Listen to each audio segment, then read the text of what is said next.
Hai semua. Okey, jadi hari ni Kak Diana nak kongsi tentang buku yang bertajuk Hikayat Satria-Satria Sejati.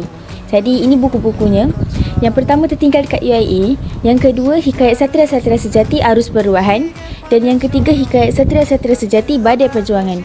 Buku-buku ni telah ditulis oleh saudara Hilal Ashraf. Buku ni berlatarkan masa hadapan. Pada waktu tu sebuah meteor telah jatuh ke bumi dan menghasilkan radiasi.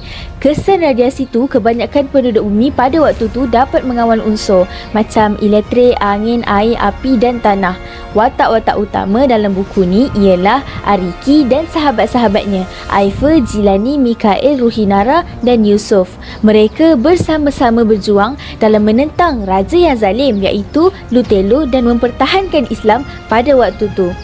Ariki ni pula sebenarnya ialah anak angkat Lutello. Lutello selalu paksa Ariki untuk ikut cara hidup dia iaitu cara yang tidak beriman dengan Allah. Tapi Ariki tak pernah bersetuju dan ikut cara tu. Sebaliknya dia menentang Lutello. Sampailah suatu hari Ariki telah lari daripada istana dan dalam pelariannya Ariki telah bertemu dengan Aifa iaitu Puteri Kabir yang merupakan ahli satria-satria sejati. Selepas itu, Ariki duduk bersama mereka dan tidak lama kemudian, Ariki pun memeluk Islam. Maka, bermulalah perjalanan Ariki sebagai seorang Muslim yang mempertahankan dan memperjuangkan Islam bersama dengan sahabat-sahabatnya yang dia bakal temui dari masa ke semasa.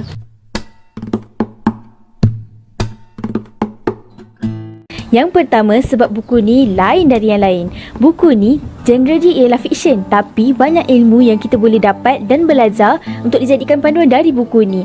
Dan buku ni juga bagi Kak Diana boleh meningkatkan lagi daya imajinasi kita.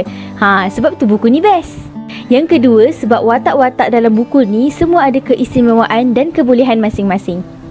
Yang ketiga, buku-buku ni berkonsepkan futuristik. Tapi yang bestnya buku-buku ni banyak selitkan ayat-ayat Al-Quran. Dan ini membuktikan yang ayat-ayat Al-Quran sesuai digunakan sepanjang zaman. Dan yang terakhir, sebab buku-buku ni penuh dengan unsur-unsur kejutan. Jadi bila Kak Diana baca buku-buku ni, Kak Diana akan sentiasa tertanya-tanya apa yang akan jadi lepas-lepas ni.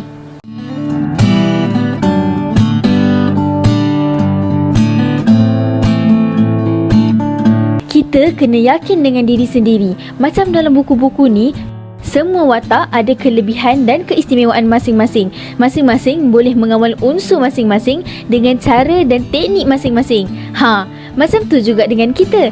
Kita pun ada kelebihan dan keistimewaan kita masing-masing. Sebab tu, kita kena sentiasa yakin dengan diri kita, terutamanya bila kita sedang menyampaikan modul ataupun berkongsi dengan adik-adik. Tanam juga dalam diri kita supaya sentiasa berpandangan positif bila kita nak ke sekolah untuk berjumpa dengan adik-adik. Kita tidak boleh berputus asa. Macam Ariki dan sahabat-sahabatnya, mereka banyak mengalami ujian dan halangan sepanjang perjuangan mereka. Malah salah seorang daripada mereka pernah kehilangan kebolehan untuk mengawal unsur. Tetapi, adakah dia terus berputus asa dan meninggalkan jalan perjuangan mereka? Tidak sama sekali. Sebaliknya, dia terus mempertingkatkan lagi ilmu mempertahankan diri dan ilmu pertempuran, dan sahabat-sahabatnya terus memberi sokongan kepada dia. Mereka terus berusaha bersama-sama kerana mereka yakin dengan janji Allah sesuai dengan pepatah Arab man jadda wajada yang bermaksud sesiapa yang berusaha insya-Allah dia akan mendapat apa yang diusahakannya. Macam dalam buku, hidup kita juga akan ada unsur-unsur kejutan. Sebagai contoh, apabila kita ke sekolah untuk berprogram dengan adik-adik, kita akan menghadapi situasi-situasi yang kita tak jangka.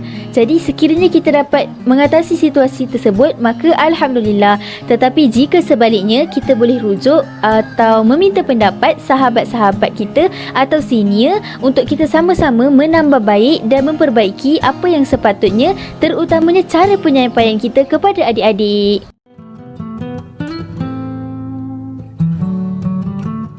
Jadi sebelum Kak Diana akhiri perkongsian pada hari ini, Kak Diana nak kongsi satu ayat Al-Quran yang berbunyi وَمَا رَمَيْتَ إِذْ رَمَيْتَ وَلَكِنَّ اللَّهَ رَمَى.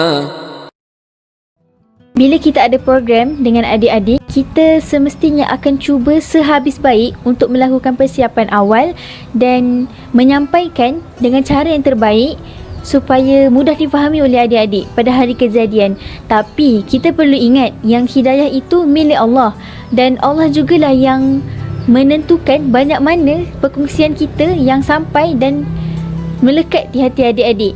Jadi sekiranya apa yang kita usahakan sebelum dan semasa program tidak menjadi seperti apa yang kita inginkan, jangan bersedih hati, jangan kecewa, kerana kita hanya mampu berusaha tetapi Allah lah yang menentukan hasilnya.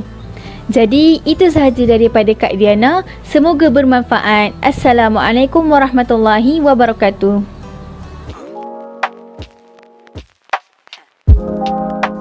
Terima kasih kerana sudi menonton video kami. Jangan lupa untuk like, komen dan juga subscribe channel ini. Dan diingatkan juga, jangan lupa untuk mengisi Google Form yang telah kami sediakan di ruangan description. Bye!